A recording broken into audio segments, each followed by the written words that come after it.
This is your 6-minute recap of the game Anton Korobov versus Magnus Carlsen from round 5 of the 2022 European Club Cup.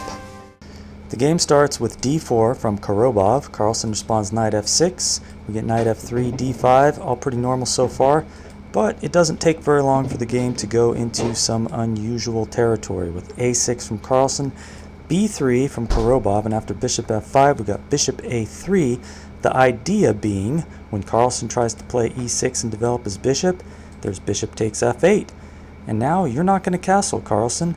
Now which piece do you think Carlsen should capture that bishop with, king or rook? If you said king, you would be correct. Rook takes f8, leaves the king further into the center, and this rook has no scope.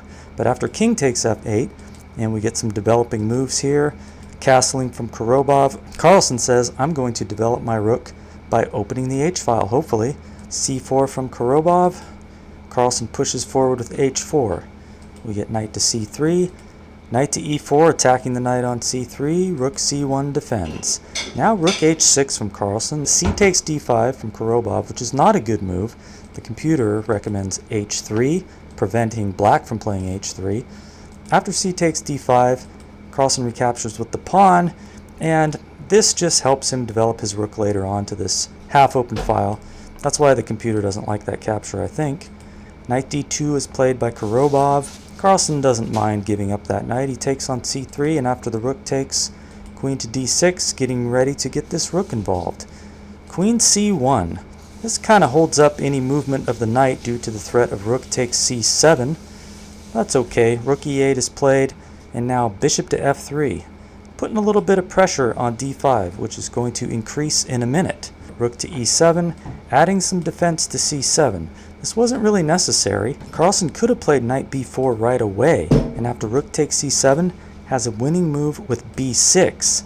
This prevents queen to c5, and now there's a threat of taking on a2, and how are you going to defend that rook? That's the problem. So, that could have been played, but rook to e7, and now we get rook to c5, adding some pressure to the d5 point. There's knight b4, and that's defending this pawn right here. And now Korobov tries to get tricky. He hits Carlsen's queen with knight to c4. If you take that knight, you're not winning a piece because the bishop on f5 falls. So instead, Carlsen just coolly moves his rook over, and now this knight is under attack. It needs to move. This bishop is defended, so knight b2 is played. Maybe knight to e5 was a little bit better here.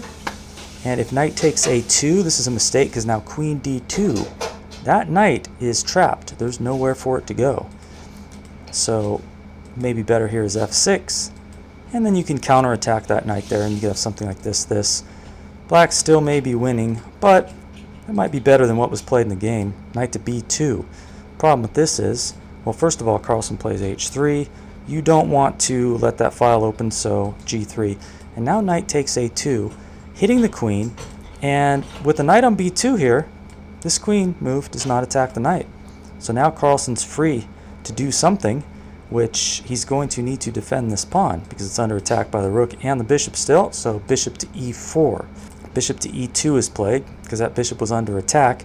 You don't want to take that bishop out because after queen takes e4, guess who's threatening checkmate? So you have to stop that. Your only way is to move the f-pawn, but then queen takes e3 check. Pawns are falling off, so you don't want to go down that road. So Korobov just moves his bishop. But now we got b6, hitting the rook. And now you see the problem. The rook has no safe square. This knight is going to take it if it goes here or here. If it goes here, the pawn takes it. If it goes here, the bishop takes it. So guess what? You're in trouble.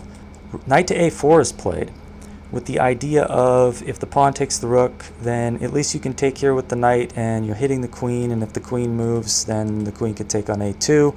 Black is still winning here, but Carlsen doesn't want to go for this. He wants something even better.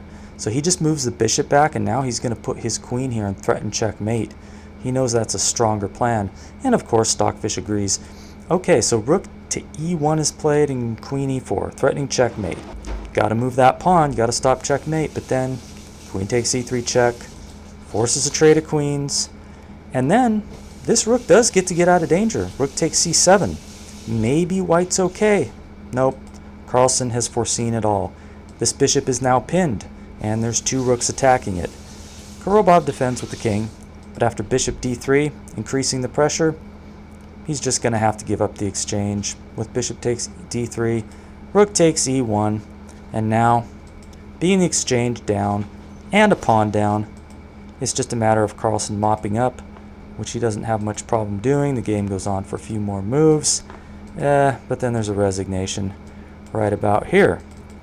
That's the game. Thanks for watching. Hope you enjoyed it. Please subscribe.